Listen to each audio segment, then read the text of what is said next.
Hello, ladies and gentlemen, boys and girls. Welcome to the GameDev.tv community podcast. I'm your host, KB, and this podcast brings you the audio experience of GameDev.tv.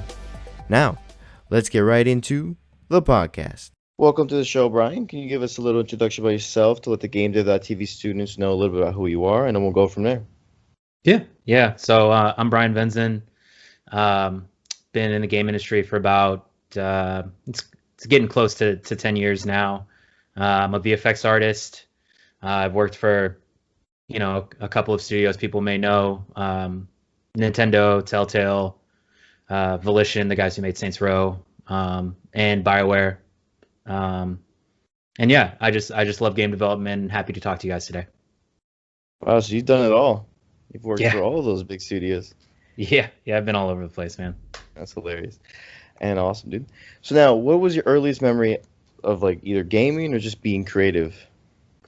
Yeah, I think probably my earliest gaming memory is playing Duck Hunt and Super Mario on the NES with my cousins.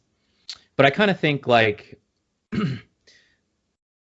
really that's just a memory of me playing video games, but I don't know that I was truly a gamer at that point. I really felt like gaming kind of clicked for me when I played Donkey Kong Country for the SNES. And that's the first game I ever really wanted to beat. And I actually did beat it. Why is it the one you wanted to beat? It was intriguing. It was too difficult that you were like, I have to beat this? That's a good question. I think it's the one that grabbed me for the first time. And actually, which kind of speaks to the kind of person I am. The challenge there was my cartridge, the functions on my cartridge broke to save the game. So I couldn't save. So every time I started playing Donkey Kong, I would turn my system off and have to restart the entire game. What? And so I was so determined. I sat down one day and was like, I'm going to beat the whole thing in one sitting. And I did it in one sitting. My Super Nintendo was on fire, but I did it. That's insane. You really did the whole permadeath. You were just like, one life, let's go, one chance. Yep. Yeah. Did you imagine there was like a thunderstorm or lightning storm and just took down your... Dude, that would have been terrible.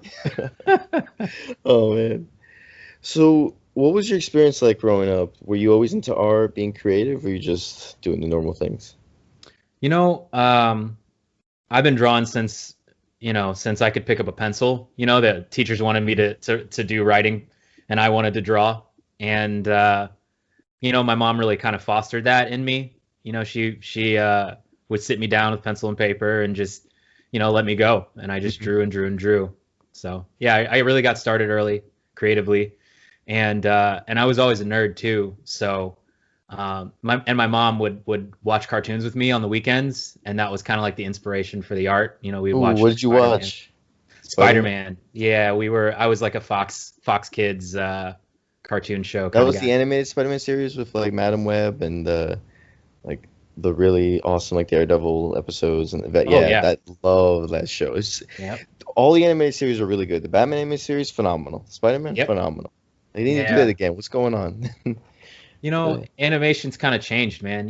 It's like kids have seen Fortnite and some of these other games, and they're fully 3D and rendered, in highlighting quality. And I think that's just kind of where art's moved. But there's something to be said for some of those old TV shows. Even like my girlfriend, I showed her the other day Batman the animated series for the first time, and she was like, "This is awesome." And she doesn't even really like that kind of stuff, but she was like, "This is so cool." So there's something to it. Yeah, I don't know what it is, nostalgia for some of us, but your girlfriend liked this, so it has to be more than that. Yeah. I guess art design. I'm not sure. Yeah. Maybe we can dive into that one day. Have like a little group discussion with all of the developers. Maybe to help with that in the future, I heard that TV series, Batman the Animated Series, was made in this really interesting artistic way where like they used black paper instead of white paper and then drew in everything else that wasn't black, which is so counterintuitive. Yeah, but it seems like it would cover a lot of, because that show is dark and gritty. So I think it was just like an interesting artistic choice, and maybe that's why that show holds up still. Yeah, because it is something that you wouldn't normally do, and the red like sky Hmm. It's different too. You're like, what's happening? And it's Batman. They get Yeah. Batman so right. The whole I am vengeance, I am the night. I am Batman. Yep. So so you were just doing art whenever, like were you taking any classes or courses, or you just drawing? No, I think I just took to it very strangely. You know, when I was a Hmm. kid, I think I just I watched a lot of like cartoon shows. Bugs Bunny was like my favorite thing to draw when I was a kid, and then truly like I kind of somebody like people around me, probably teachers and my mom to some effect, helped funnel that towards more Yeah. like fine art. I remember having a couple of pieces that I drew when I was a kid be entered into like museum pieces and stuff. And I don't know that it registered to me that that I was an artist when I was a kid. I just wanted to make creative things. So Hmm. And then when did you decide I want to be a VFX artist? you know there's a long portion between kid Brian, who's watching cartoons and drawing all the time, Yeah. and VFX artist Brian. Um, somewhere in the middle of there, I got involved in sports and kind of fell away from art for a long time, Hmm. particularly during high school. I don't think I drew very much at all. And then I picked art back up in college, and Okay. and I remembered kind of how much I loved being creative, and yeah, and I just sort of leaned towards that as a career choice. And I took some digital media courses and just really fell in love with computer animation. I took a really difficult course to get into at the University of Central Florida. It's called the Visual Language track, and they taught you computer animation. And I had it in my mind that I was going to want to work for Pixar and try to do film stuff. Yeah.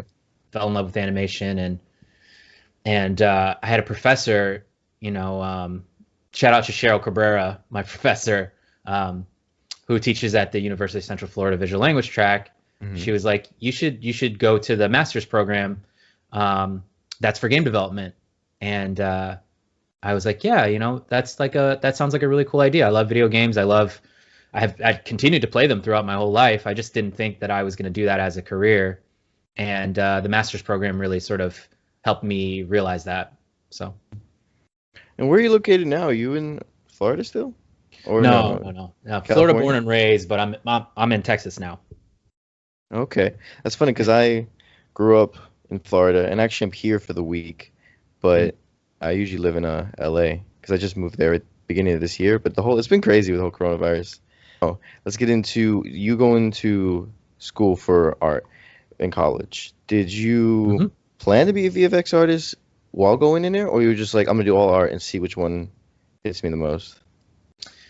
No, so I was kind of leaning on my animation skills, Anime, and okay. um, yeah. So when I joined the game development program, I was Gotcha. essentially animating and rigging characters, and I didn't start doing VFX till I was in the industry, actually.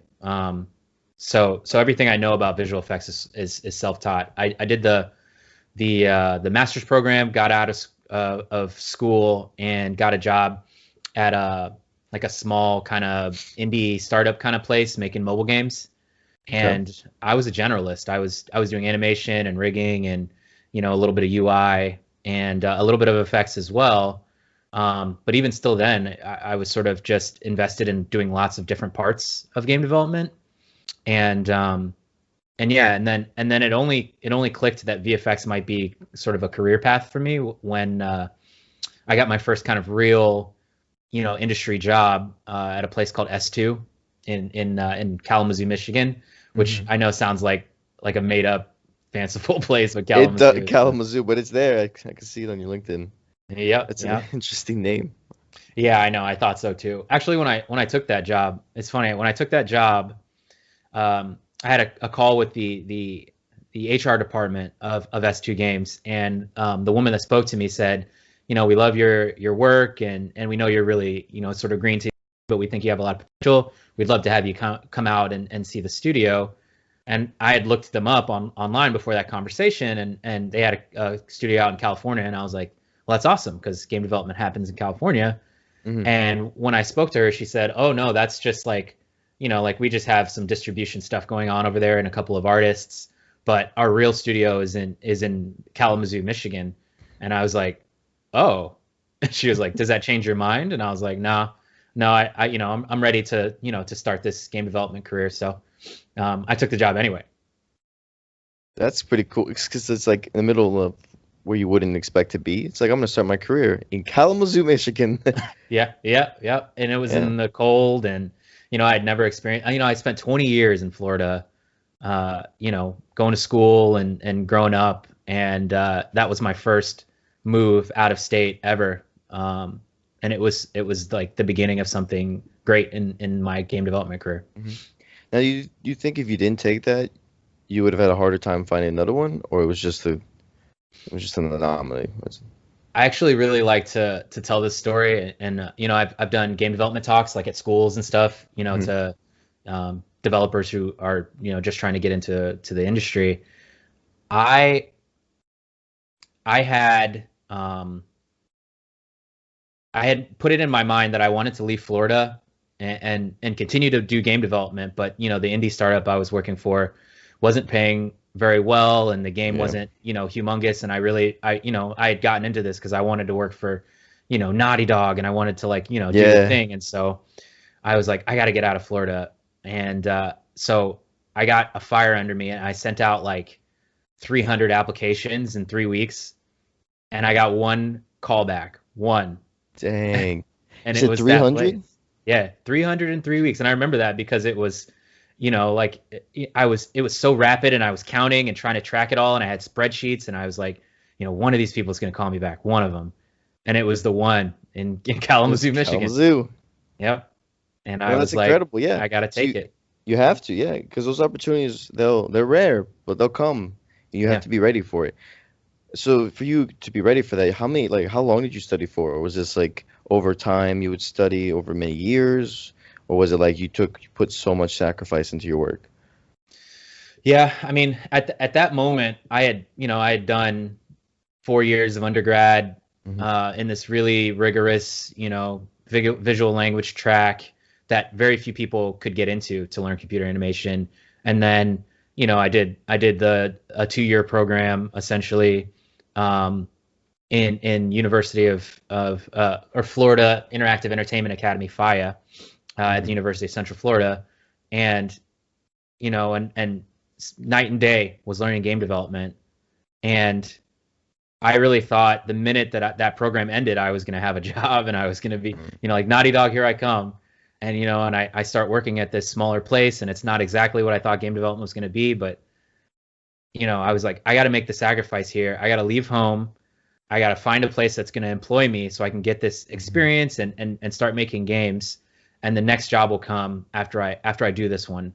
So the sacrifice there was leaving behind everything I knew. Um, Yeah, and, that's not and easy. yeah, and just pursuing this career with everything I had. Hmm. No, I applaud you. That's awesome. And for all the GameDev.tv students listening, it's very important to take those sacrifices to really look at what you want to do and say like, how am I going to get there? What am I willing to give up? Like you gave up security, your family and friends back here. You gave up maybe hours to hang out with people to spend a day in and day out like learning animation, doing all that stuff. And it takes a lot of work. A lot of the people that we interview, they spend a lot of times waking up early and getting the stuff that they need done, to going to sleep late to do their work. It's not something you just do like an hour a day and Yeah, you'll make it. It's a competitive industry, so I like yeah, to make the we'll visualize and explain the bridge between starting out and becoming like making it. For instance, like it's not going to take 2 years. Most of the people, it's like over 5+ years of just either studying, interview, like doing job applications, all this stuff. And it's just like more of the message I'm trying to give across is patience. It's like you'll hmm get there eventually. Just don't give up, but it takes time. yeah, yeah. And actually, I think part of me being in the industry for as long as I have has been trying to get the message out that it's possible, and Hmm. also that, you know, if you're in the industry, you should be reaching your hand out to people who want to be in the industry to try to help them get in too. Because, Hmm. you know, all of us who have been doing this for a long time remember what it was like trying to get in the first place. And I think if you really think hard about who you used to be and how bad you wanted it, you should be trying to do that for other people too. 100% I agree. And also it helps because with networking, you meet all different types of people, programmers, artists, writers. You never know when they'll get a job. And if you help them out, they're like, well, I want to help you get this job. Or Yep. you just never know how long like a friendship can go, or just like a little connection can bring you in the industry. Yeah, relationships are a big deal in game development. They really are. Now, for you, what was one of the hardest things about being a VFX artist? Visual effects is like the culmination of lots of different disciplines in game development. So, and it differs at every studio that you work at. The pipeline is different, the tool set is different, the team dynamics are different. And so the difficulty of the job really is figuring out where you fit in best, figuring out your tool set and how you can make it work for you, and streamline it. And then staying current on tools and industry workflows that really can help you be better at your job. I spent a lot of time, in Unreal Engine, just at home, just trying to better myself and understand my craft better. I've worked in plenty of tool sets at different studios where it's all, where everything's different. Every time I've joined a team, something's different. And, the performance constraints are different. The platform we're working on is different. So you have to be malleable and flexible and able to learn on the fly. You can't come in with a big head thinking you're going to know everything, because you certainly won't. No, of course not. Especially with all the stuff you could do in Unreal. Yeah. Can you imagine? I was just going to say, I think the other thing too is VFX as a discipline has like a wide range of skills, right? So and each one of those sort of pieces of VFX art can be really deep too. So like, say you're the kind of person who really likes Houdini and you like to do simulation, there are people in the industry who that's their whole job. All they do is simulation and procedural generation. And you might be a VFX artist who maybe touches that a little bit, but then there are people out there who do that for hours and hours a day. And so your knowledge base in all the kind of different parts and pieces of what makes VFX art possible might be really shallow.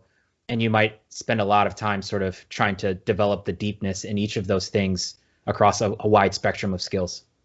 Now I'm interested, when you say like workflow strategies, like is there different type of workflows someone should practice, or is it just getting used to the tool that they're using? Say that one more time. I'm sorry, I didn't hear you. Oh, that was weird. Can you hear me now? Yeah, I can hear you now. All right. Yeah, so when you were mentioning like workflow strategy, what exactly does that look like? Is that like different strategies, or is just getting used to the tool that you're using? It's really kind of more about the tool you're using, and I think some of what you're working on is sort of platform constrained, right? So if you're working on mobile, something you might have done on a PC title probably won't work in that instance, right? You're constrained by what a mobile device can do these days, which is changing, right? As technology gets better, we're sort of converging on what all of these different platforms might be able to do. But yeah, I mean, your performance constraints on one device versus the other might be different, and so you might tackle tasks differently in an effort to sort of make sure that what you're doing works in a game development environment. It's kind of like with Fortnite being on the mobile app, and you can kind of play with like friends on the app with the computer, and it's just like, it's crazy how you wouldn't think that, but a phone's starting to be able to do things that like maybe consoles can do, and it's who knows what's next. But you know what you'll notice about mobile games versus like what they look like on console, there's different like reflections, there's different lighting, there's different resolution for textures, there's different resolution for models. So it's not as good yet.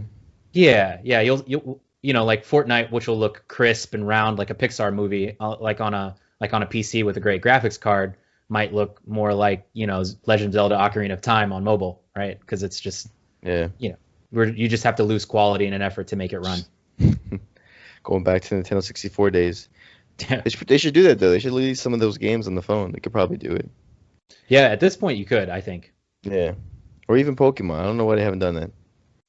Well, that's that company Niantic came out with Pokemon Go, and I think it kind of crushed our thoughts about potentially like a full scale Pokemon game on phone. Yeah. Yeah. Because now it's more about like it's not the same as like the game. It's more of a you catch Pokemon wherever, and it's cool, but Yeah, I don't I'm not such a fan of AR that I would give up original Pokemon yeah, to no. play that game.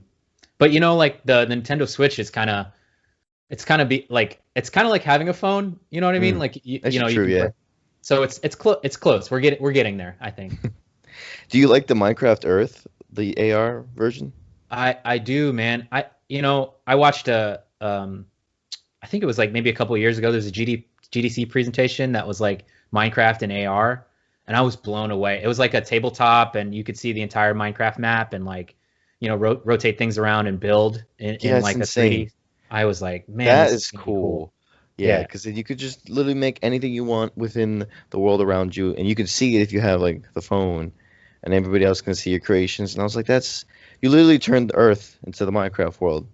yeah, This is yeah. phenomenal. Is One, it one, released yet, or is it still like in beta?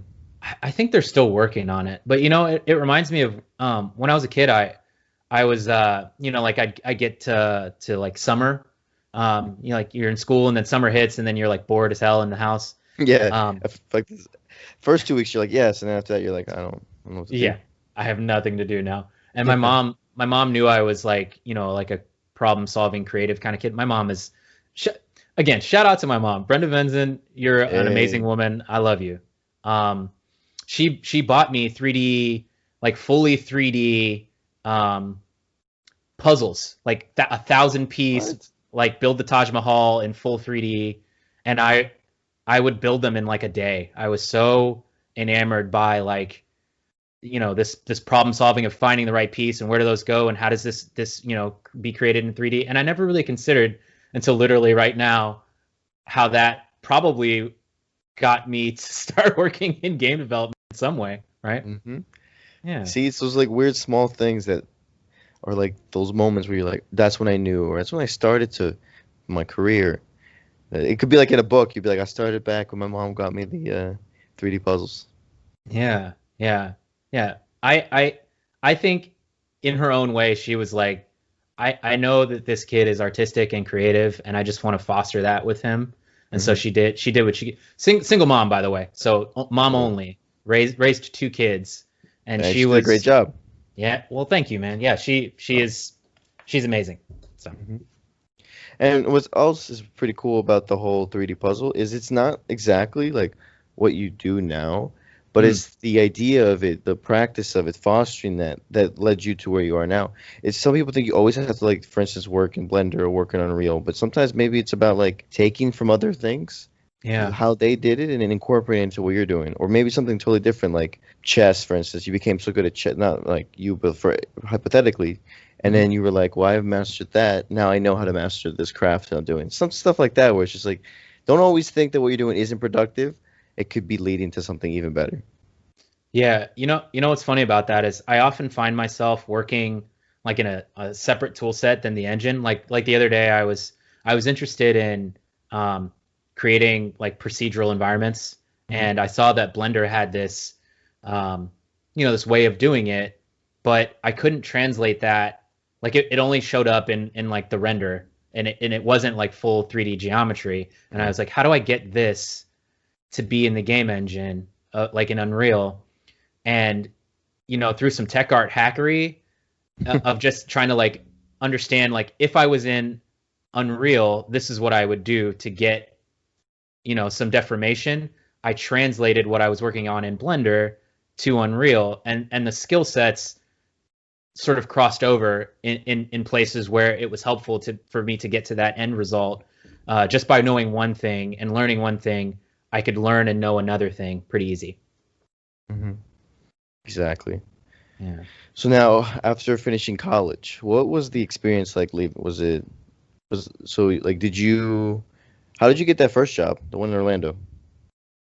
Yeah, what was funny was, I'd fashioned myself to be this generalist, right? Like I wanted to Hmm. animate and rig characters, but I kind of did a couple of different things, and a lot of programmers I knew were getting snatched up for jobs really quickly, and that's just the case in all game development. Programmers are hard to come by, and so they got jobs first out of our program. And I was kind of concerned. I was like, well, maybe when I end this, I'm not going to have any prospects, and I'm going to have to go figure it out. And the company that I ended up doing the internship for, it's called Fiken Media, was kind of around the corner from the school. And the owner of Fiken Media, the person who started that, was a Fian as well. He went to the program that I went to, and so he had come back to school kind of right around the time where I was getting ready to end my program, and we had a conversation, and I ended up just being able to start an internship with him there. Wow, that's right? awesome. Sometimes you just bump into the right person at the right time. You have the right conversation, and that gets you a job. There's a job. You just can't explain it sometimes. It's just kind of how it works. And that's why it's like, be patient, don't give up, because you'll never know when you run into that person. You'll never know when you'll need to prove your skills, your sets. So, what would you suggest to beginner artists who want to like make their portfolio stick out? Yeah. I think the best thing that I've seen in portfolios is unique pieces. I think, if you're going to be a VFX artist, for instance, every VFX artist has made fire before, right? So the fire you make, though it might be really pretty, isn't going to necessarily stick out.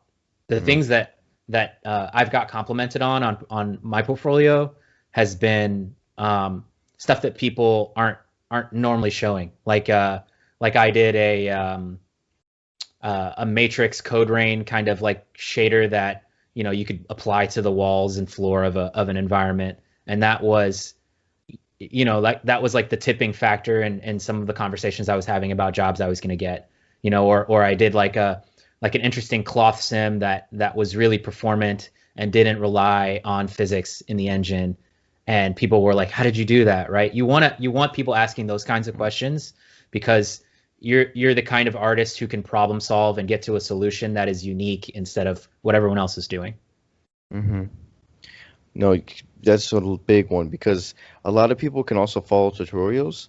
And it seems like they know what they're doing, but when it comes down to actually making it happen, it's like, oh, I don't know, I just follow the tutorial. And it's hard, because even as we're practicing and learning, it's like you want to make all that stuff, and you think if you keep doing that, it'll build this sense of like this visual library that you can take from, and it does, but you have to understand that you have to also put in the work for the fundamentals, so that you can then make anything that you want to feel like you're relying on the tutorial.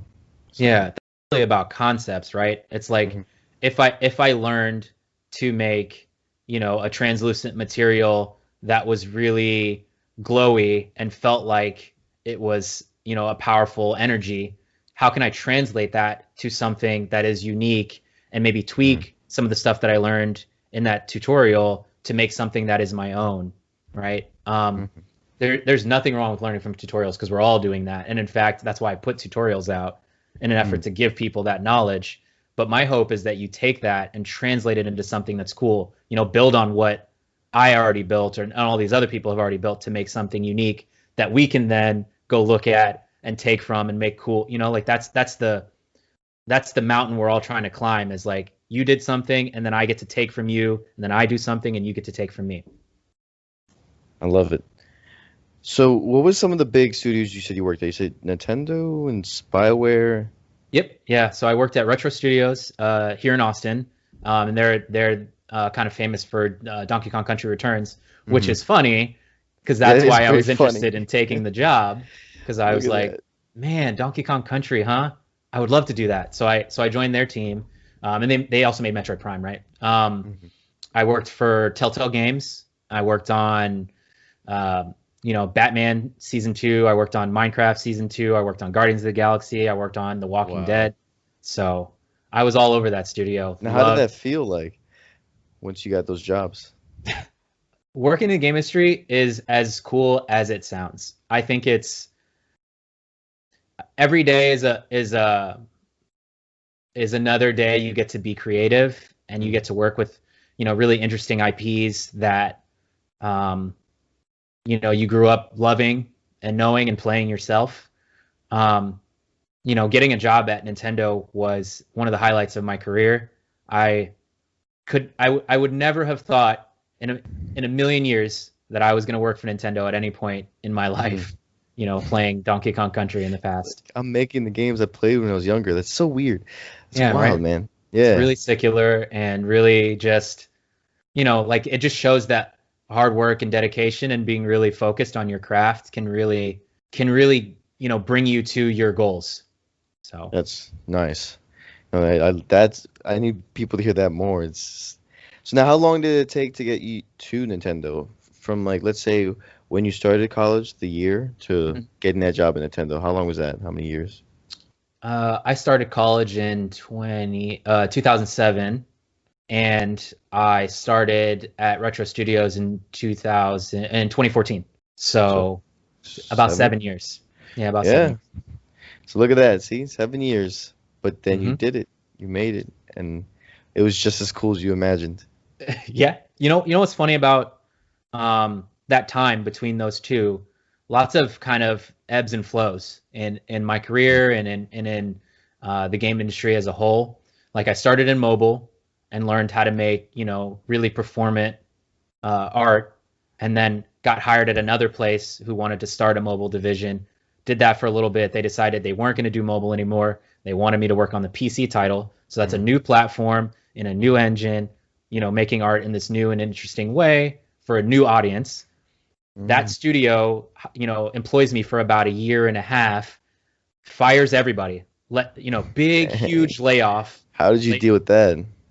That was tough. It was the first layoff I've ever gone through. And in fact, I like to tell people about that because it prepares them for the possibility, right? That could happen. It's in our industry, studios rise and fall all the time. And you can't even imagine the number of people I've known who were in game development who got out because of that. And so it really takes some courage, and I think some faith in your ability and your skill set to do this job, to continue working in this industry, knowing that might be a possibility sometime down the road. And it's not even the only layoff that I've been through, but we'll get to those in the future. At this moment, worked in mobile, worked in PC, laid off after about a year and a half of time, and I was worried. I was like, I'm in Michigan, I'm on my couch, I'm like, God, it's going to be probably like a whole nother year until I get another job. But what I didn't realize was that I was working hard that whole time, building up, a resume and portfolio pieces. And I threw some stuff together on a video and just sent it out there. And I got calls back from Retro Studios, from Vicarious Visions, the guys who made Spyro the Dragon. Like people were coming back and That's saying, "Hey, insane. would you like to work for us?" So, there's merit even when you're just making stuff, making content, and thinking like, I'm not sure how this all goes together or how it's going to get me to the job that I really want in the future. It's helping. That's wonderful to hear. It's gonna give a lot of people hope. Because that's right about the layoffs. Nobody really talks about it that much. It's like, yeah, don't give up to this. But it's like, there are moments in the industry where you will deal with hard times. Yeah. But like, for instance, when you did get laid off, how did you handle that? Did you have like savings? Did you have like a way to deal with? Did you have friends and family to fall on? Like, how did you get through all that? I'm really money conscious. Some people might say cheap, but Yeah, I try to save, Mhm. I try to put some stuff away for a rainy day. And yeah, when I got laid off, that, by the way, that studio is no longer in the industry. It died when it laid us all off. No more died. games came out of that. Yep, it was gone. So Wow. that's how studios rise and fall. But how I handled that was I took that as motivation to get the next job. Like I said, I put together my resume and my demo reel. I relied on some savings I had. I made sure that I was still committed to this industry. I had conversations with people I cared about and really tried to impart to them what I was looking for. And every conversation still went back to, you love games, you love making art, you should continue in this industry doing this thing that you love. You're talented, and you have to lean on that knowledge that you can do this to get you to the next job. What mistakes did you make, and how did you learn from them to do better in the industry? So game development's kind of like, um, learning curve is pretty high, right? You only learn that you're making a mistake when you made it, and then you course correct after the fact. So, I learned general things like, how to make my work more performant, how to improve on the quality of my work, um, how to not break the game when I'm Yeah. checking things in, and you only learn that you can break the game once you've checked something in that breaks the game, right? Hmm. I learned that relationships with other departments, designers, programmers, is really pivotal to the work. You can't do it by yourself, which is a mistake I think that people make coming out of school. They're like, yeah, I'll just make an entire game by myself, and Yeah, really don't do that. no. Game development is If a it's a team small game, sport. maybe, but not. Don't make Yeah. WoW essentially by yourself. Yeah, it's a team sport. It really is. I think you have to learn. The mistake there is not trusting your teammates to really have an expertise that you don't have yet, and relying on them to do their part of the job so that you guys can make a really great product. Um, and I think part of some of those mistakes is just knowing you're going to get better later too, right? Like, you might make something in Unreal Engine that looks really cool, but there's just no way that would work in a game development environment. So you remake it again, and you make that the goal. I'm going to make this so that it could be used in a game, along with all the other things that are going on that are also taking some of the performance away. Or you learn, like, when I make this asset, if I'm quick enough, I can have a back and forth conversation with design so that it works in their design, instead of making something really cool and then having to cut it down a bunch to Yeah. work in the game, right?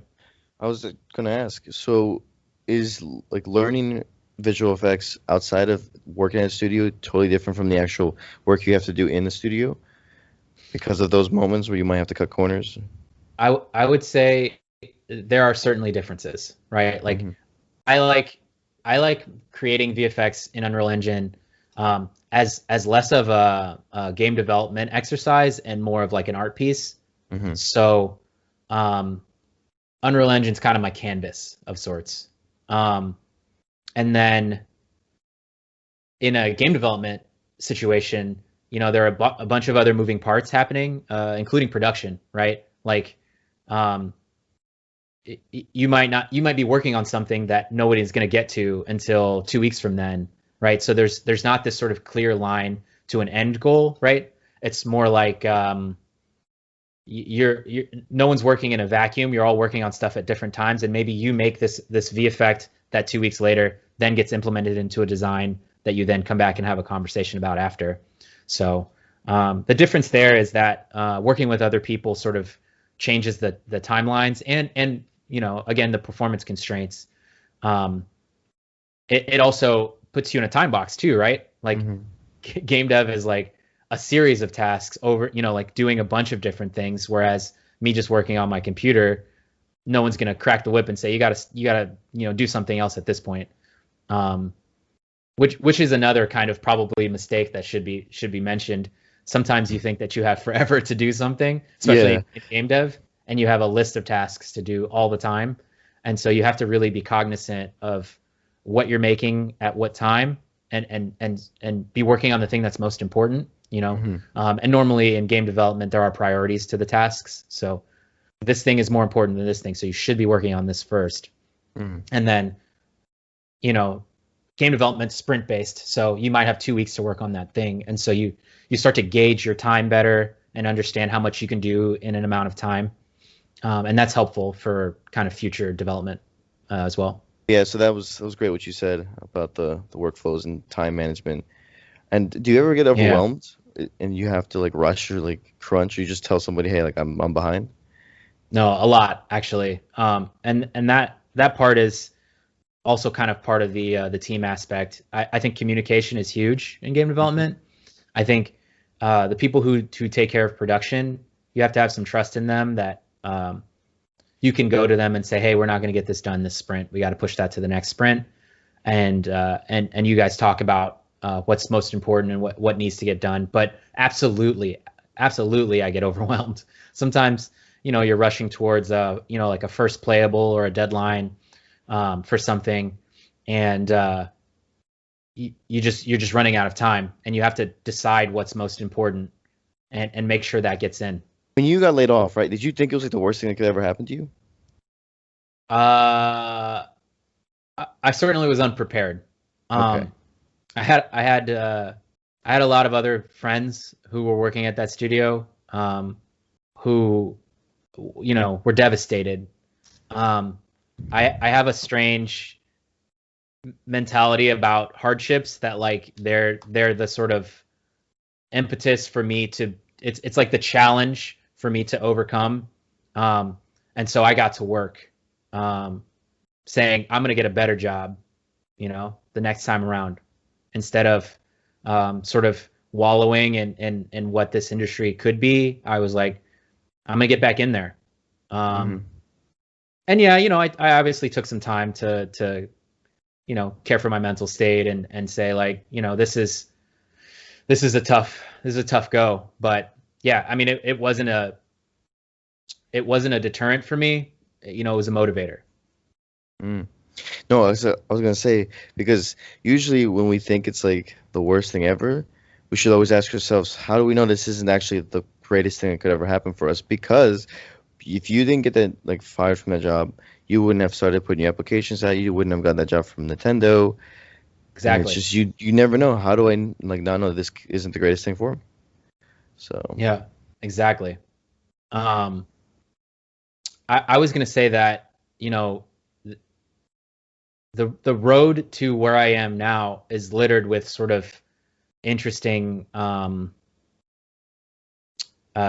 stops that all kind of led to where I'm supposed to be at the moment.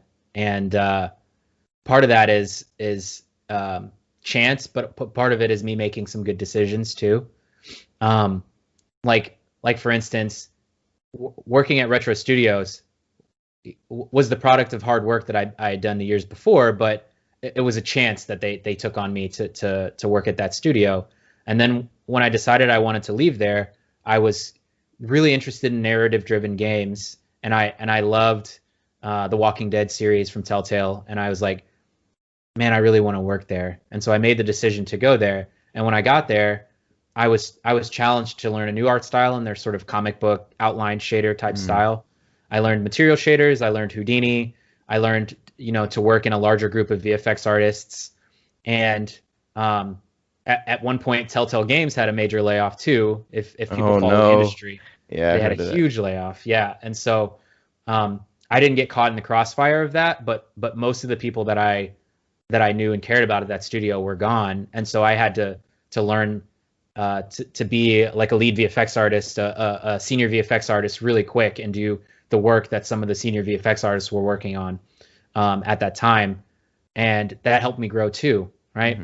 And then I ended up working at Volition, which was making more like realistic VFX, and all my work in Houdini helped me learn to do that, right? So it's all this sort of the path is being carved for me, both by fate, right? By studios going under and people hiring me, but also by my ability to sort of continue to learn as I went,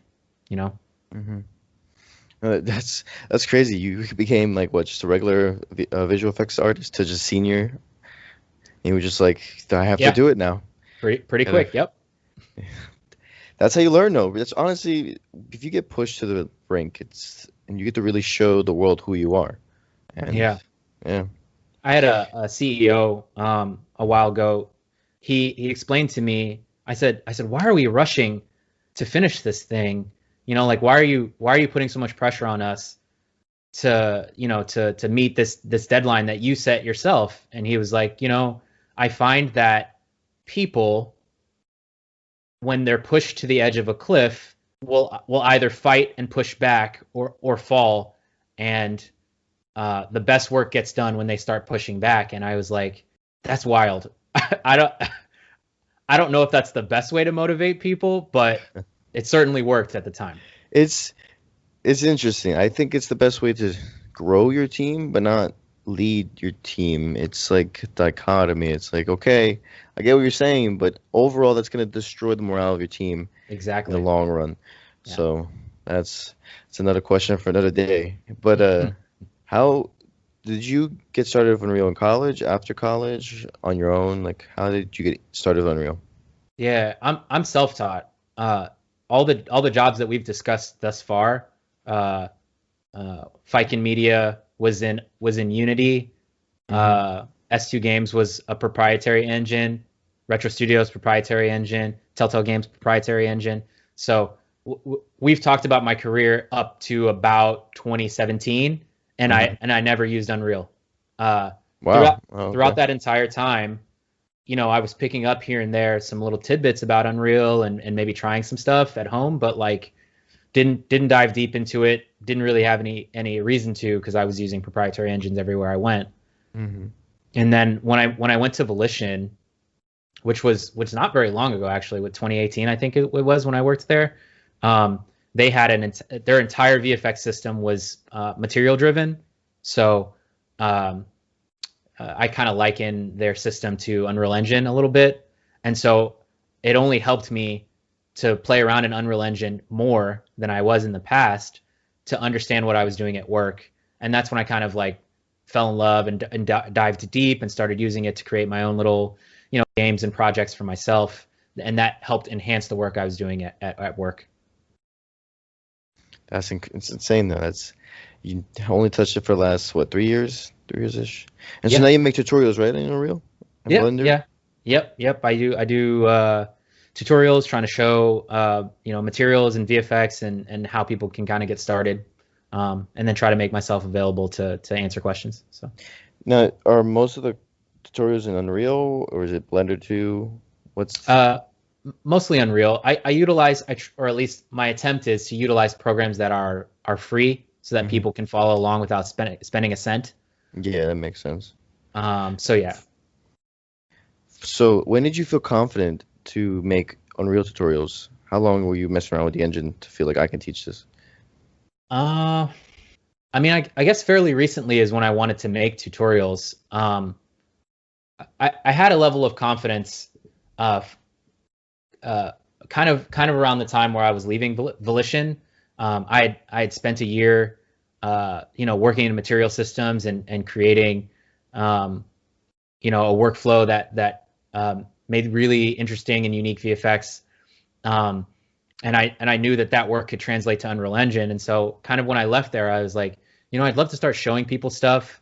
I was pursuing opportunities where I would get the chance to mentor younger VFX artists, and be a lead on teams and help sort of facilitate creative direction and stuff for Hmm. VFX. And so kind of along with joining BioWare and being a lead there, I was like, I want to continue to try to do this mentorship, even though, um, I only have a couple of people I'm working with underneath me at BioWare. I'd love to do this more, maybe for the general public, and so that's kind of when I started that path. Yeah, That's incredible. For the tutorials, how good has that been? Has it been like very successful for you or yeah. still The growing it? the response has been great. Okay. I'm not social media famous or anything yet, but One day, yeah, patience. Yeah. maybe hopefully. But I'm also more interested in really having people understand the process and enjoy effects the way that I do. I'm trying not to make it challenging. Like I make super complicated stuff professionally and Hmm. personally, just because I like the really technical things, but my intention isn't to wow anybody with the tutorials. It's more to sort of show how you could do what I'm doing with just a little bit of knowledge and some know-how, right? Some attempt. So. So is there any specific way you do tutorials so that like it sticks or that they can like leave the video like with the actual skills to do it? Yeah, so I kind of start every video explaining what we're gonna do, the entire process all the way through. So really the process there is like I'm gonna explain to you a concept. I'm going to show you how that concept is created. I'm going to Mhm. show you application for that concept. And then I'm going to talk a little bit about what we're going to do with that concept in the next video. Mm. And so my attempt is to make it short and painless. And No, that's the best way. yeah, Because yeah. some And stories can get super long and super complicated. yeah, I think if people have to sit down for an hour, it's tough. It's tough to keep their focus for that long. And I know we like to say that that's like a kid thing, like, oh, you can only concentrate for 15 minutes, but people are busy, and where we are in the world, you might have a 9 to 5, and maybe you only have the 15 minutes at the end of the day. And my hope is that I can reach you too. So Hmm. I love that. So it says you worked at 2K, right? yep, that's where I work now. Well, Yep. yes, we work now. Awesome. So what is that like? Do you love it there? Uh, first I will say, because of lots of NDAs, all the things that we're going to talk about here in a second are all my own opinion, and um, you know, not the opinion of 2K. I think 2K is great, by the way. I think it's awesome. The team I work with is really talented, fun group of Mhm. people, and yeah, I'm enjoying the experience. Awesome. Yeah. So for anybody who like wants to be a visual effects artist, Mhm. we can use 2K as an example, and other places as an example. But how would Yeah. they prepare for the interview process at a studio like 2K? Um, I think particularly when it comes to VFX, there's a couple of things that are really important to being a great VFX artist. One of those things is kind of understanding animation principles, which my past as an animator has helped me be a VFX artist. Mhm. Um, Isn't that crazy? think, yeah, yeah, right. It all has bled together um, in a way that's created this knowledge base that I have to do this job. So timing and anticipation are huge, and every company, even myself, when I worked at BioWare and I was looking at resumes for people who wanted to join the team, I was looking for timing and anticipation and an understanding of simple animation principles. Uh, the look and feel of movement that makes things the material you're trying to create. So how smoke moves and how fire moves. Um, those things are really important, and that's what people are looking for uh, in general. The other thing is technical skills. So you don't necessarily have to know everything, because Mm. nobody does, right? Yeah. I call myself an ever student of this craft, because every day I learn something new. Um, but you have to have the mindset that you can learn it, and be open to the idea of learning something new every day. So sometimes, I would see resumes or demo reels that have the start of something really cool. And, if we got to the interview process, I would ask about that thing and say, what else would you do if you had more time to work on this thing, right? Because my hope is that they have ideas on how to continue to work to create something really impactful, right? So just ingenuity, a drive to be technical and to make things that are very technically challenging, I think really helps in VFX and in game development as a whole. And then people skills. I think you need to be the kind of person who's open to feedback, who's willing to grow, and those things I think come with time and being able to understand that, like, we are all trying to make something awesome together, and what you're making isn't more important than what we're all making together. Mm. Wow. You said a lot of great stuff in that. I love the one about the whole mindset. You have to be ready to learn something, or Yeah. at least know that you can. It's the Mhm. belief. The belief it can go a long way. You can go Yeah. from like, I don't know if I can, to there's a possibility. You'd be surprised what that can do for you. When I started learning VFX, I was terrible at it, and in fact, hopefully, if any of my old S2 mates are listening to this, they're gonna remember this. I used to say openly in the office, I have no idea what I'm doing. They they asked me to make VFX. I was an animator, and they one day they came to me and they said, "Hey, we don't have anyone to make visual effects. We need someone to, and we don't want to pay anybody else to do it. So could you try to make VFX?" And I was like, "Sure, I'll give it a try." And I was terrible. I was I was really, really bad at it, and I understood none of it. And yeah, I'm self-taught, right? So it's been 10 years, and I would like to say that I'm pretty good at it now, but that was me being openly honest about where I was in the process as I was learning. I don't know anything, but I want to, and I think that's really important. That's beautiful. That inspires me because it's like you just look at people like, for instance, you or anybody else in the industry and be like, oh, they got it together, they figured it out, they were probably good when they started, but it's like they just like I am or anybody else be like, I don't know what I'm doing, but you keep going, you keep learning, you keep trying. Yeah. Now, if you ever get stuck, how do you handle that? How do you get out of a rut where you're just like nothing's working? I don't know what to do. Yeah, that's common in visual effects. Some days you work on something all day and it's nothing at the end of the day, and you just have to kind of like take that and come in the next day and try to do it better. Mhm. I ruts that I get in, I get out of them by looking at inspirational material, so other visual effects artists' work, video games that I'm really inspired by. I watch a lot of anime. I Oh, like really? yeah. I just really like the 2D animation that's there, and I think there's lots of great timing and anticipation that happens, in lots of anime that I'm interested in. Hmm. Um, when those ruts happen, because they happen to everybody, um, I think two things help. One is going to find some inspiration, which is any of the things that I just mentioned, and the other thing is maybe potentially you need to take a break and work on something else, and maybe the other thing you're working on will help inform the thing that you got stuck on. Mm. Um, Well said.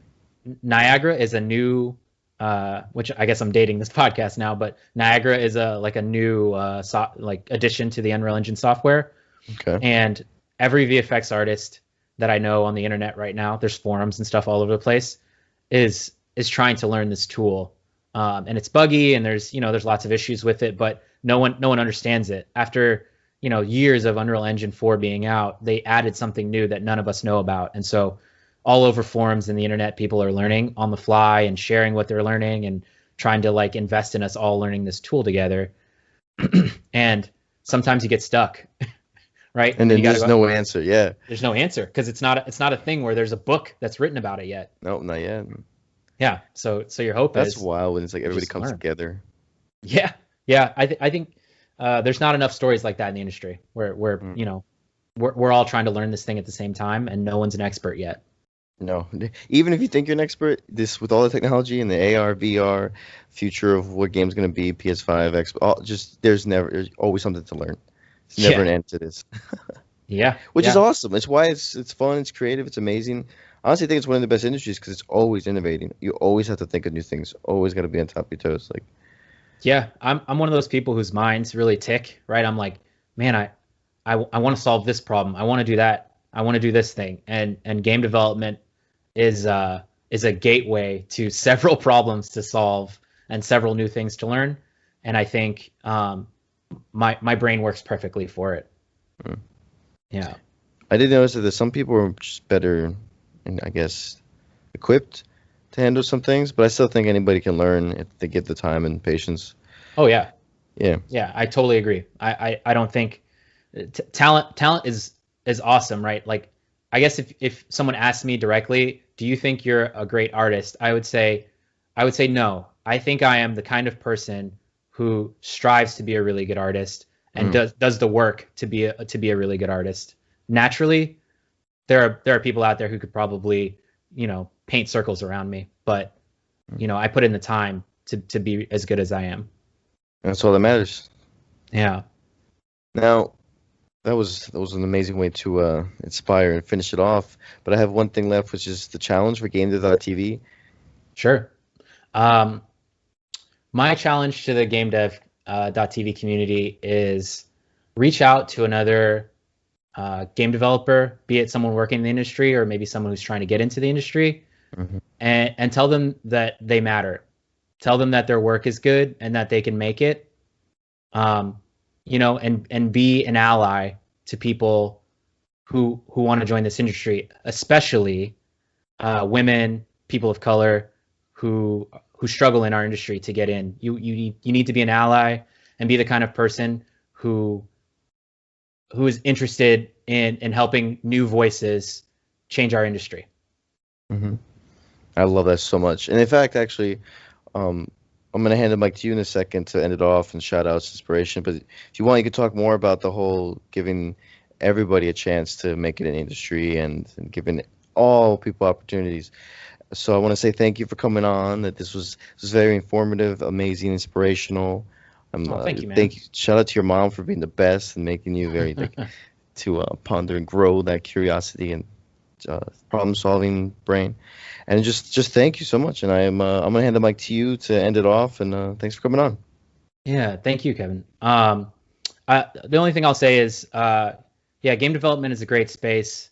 It's been a white male-dominated space for several years, and the more women and people of color and trans people, interesting, unique people we get into this industry that have a different voice and a different mindset for the kind of experiences we can bring to people, the better game development's going to be for it. And I strongly believe that. So again, be an ally and reach out to other people who are trying to get into this industry because their voices should be heard too. If you guys are interested, follow me on social media at Let's Make Effects on Instagram, Twitter, YouTube, and feel free to reach out to me, connect with me. Again, I'm a student just like you, so I'm happy to learn from you, and if you guys can learn anything from me, that would be awesome. Well, that's it. Thanks for listening. You can find all GameDev.tv courses at courses.gamedev.tv/courses or in the show notes with a 10% discount. Get started with your game development journey today.